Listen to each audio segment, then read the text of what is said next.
बर' खौरां नायगिरि गासैखौबो गिबियावनो आङो खुलुमग्रोनाय जाबाय।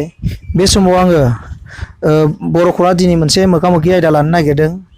बागानपारा 25 नं समस्तिनि इउपिपिएलनि बिजाथि बिथां कातिराम सार बिथांजों आं मोगा-मोगि लानो नागिरदों आथिखालाव कर'ना भाइरासनि सोमोन्दै आरो फैबाय थानाय बिसायख'थिनि सोमोन्दै आङो बिथांजों मोगा-मोगि लानो नागिरदों। गिबियावनो सारखौ बर' खौरांनि जानानै बरायग्रोनाय जाबाय। गिबियावनो आंबो बर' खौरांनिसिम आंनि गोसो गोरबोनिफ्राय साबायखर बावहरग्रोनाय जाबाय। आथिखालाव कर'ना भाइरासनि थाखाय गोबां सम लकडाउन जादों। बेवहाय रायजोफोरनिसिम नोंथाङा इउपिपिएलनि सासे बिजाथि हिसाबै मा फोरमायहरगोन? दा लकडाउना जाय लकडाउनखौ बुहुमनाङैनो लोगोसे जोंनि आसाम आरो भारत सरकारा होदों। बे लकडाउना आसलमथे जों सुबुं माहारिनि थाखायनो बियो मोजां। आरो जिखिनि कर'ना भाइरासनि जि साग्लोबसारनाय बे साग्लोबसारनायखौ जोङो नुदों सानफ्रोमबो जेरावबो बारायगासिनो दोङो। जोंनि आसामावबो मैयाल'सो बारायनायखौ जों नुवाखै। नाथाय दुखुनांथाव खोथाया सासे माने जाय कर'ना भाइरासाव माने जाजेनग्रोदोंमोन जोंनि आसामाव बियो थैबाय, जिउ गोमाबाय। दा बेनिखायनो जिहेतु कर'ना भाइरासनि थाखाय दासिमबो बिनि जि फाहामनायनि जि राहा, बे फाहामनायनि राहाया दासिमबो एग्रे-बेग्रे नङा। दा बेनिखायनो नैबे जिखिनि माने जोंनो जिखिनि सांग्रांथि भारत सरकारानो होन बा जोंनि आसाम सरकारानो होन जिखिनि सांग्रांथिखौ होदो, एक्सपार्टफ्रा जिखिनि सांग्रांथिखौ होदो जोङो बेखौनो जोङो मानिनानै सोलिलांनांगोन। जेरैबायदिहाय खामानि मावनायनि आगोल आरो उनाव जेरै आखाइ सुनाय, मास्क गाननाय, आरोबाव लोगोसे बयनिख्रुइ आरोबाव मोनसे खोथा बुंबावो दे जायखौ जोङो समाजारि जानथाय जायखौ ससियेल डिस्टेन्स होननानै बुंदों, बे ससियेल डिस्टेन्सखौबो जोङो मेनटेन खालामनानै थांनांगोन। आरो अब्लासो जोङो नैबे जि गिख्रंथाव जि कर'ना भाइरास, बे कर'ना भाइरासनिफ्राय जों गावखौनो बासायनानै लाखिनो हागोन। दा बेनिखायनो गासै रायजो राजानिसिम आंनिफ्राय मोनसे खावलायनाय दे जाय नियम खान्थिखौ रोंगौसाफोरा जायफोरखौ एक्सपार्ट होननानै बुङो बिथांमोना जोंनो माखासे राहा नेमखान्थि होदों। दा बेखौ जोङो मानिनानै सोलिलांनो थाखाय आं गासै रायजो राजाखौनो खावलायदों। अब्लासो जोङो कर'ना भाइरासनिफ्राय बारग'नानै जोङो थानो हागोन। आं बिथांनाव आरो सोंबावगोन, आथिखालाव आसामनि गोबां सुबुं आरो बर'फोरा गासै बेवहाय लकडाउनखौ बेसेबां मानिदों बा मानियाखै बेनि सायाव फोरमायगोन? दा मानिनायखौथ' जों जिखिनि नुदों, आं दासिमबो लकडाउनखौ मानिनानैनो आङो ओंखाराखै। आं न'आवनो थाबाय दं। आरो बे हिसाबै नुदों दे जिखिनि जोंनि ओनसोल, बे ओनसोलाव बिखेखकै जोंनि जिखिनि बे बिटिसि ओनसोल, बे बिटिसि ओनसोलाव जोंनि जि लकडाउन मानिनाय, बे लकडाउन मानिनाया बेखौ जोङो नुदों। आरो बिटिसि ओनसोलल' नङा, बे आसामाव जिखिनिखौ नुदों आं दा जिखिनि माने ससियेल मिडियायावनो होन बा इलेक्ट्रनिक मिडियाफोरावनो होन बेखौ जोङो मानिनायखौ नुदों। आरो जायफोरा मानियाखै बेखौथ' माने सरकारनिफ्राय जिखिनि माने साजा, बे साजा होनायखौबो जों नुदों।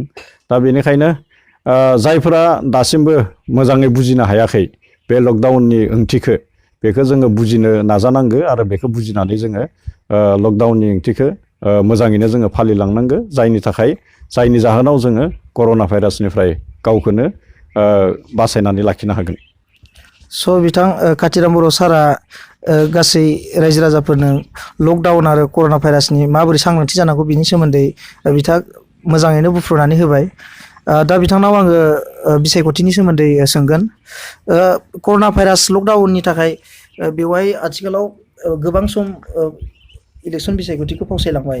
बेवहाय मा उसुबिदा जागोन बा जाया बेनि सायाव फोरमायगोन? दा बिसायख'थियाथ' दाखालि 4 एप्रिलावनो जानो गोनांमोन। आरो 4 एप्रिलाव जानानै 8 एप्रिलाव साननो गोनां। मथा मथि दिनैसिम जिखिनि बिसायख'थिनि जिखिनि प्रक्रिया, जिखिनि प्रसेस, बियो जोब्बायमोन। आरो गोदानै सरकार दानायनिसो बाथ्रा फैबायमोन।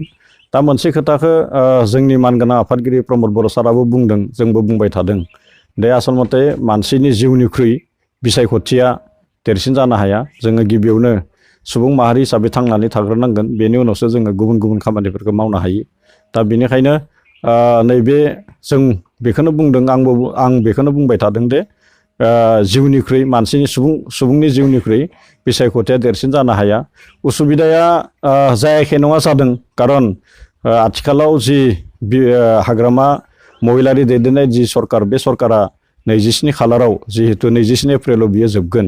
दा जोबनायनि बेनि उनाव बेनि जि मोनसे थासारि बेनि उननि जिखिनि बेनि उननि जिखिनि माने हाबाफारि बे हाबाफारिया माबायदिहै थाङो निस्सय बेवहाय संबिजिदावबो होनाय थागोन आरो बे संबिजिदैनो निस्सय जिखिनि समस्या जागोन बे समस्याखौ फोजोबनो हागोन समाधान खालामनो हागोन आं बेखौ मिजिंथिदो।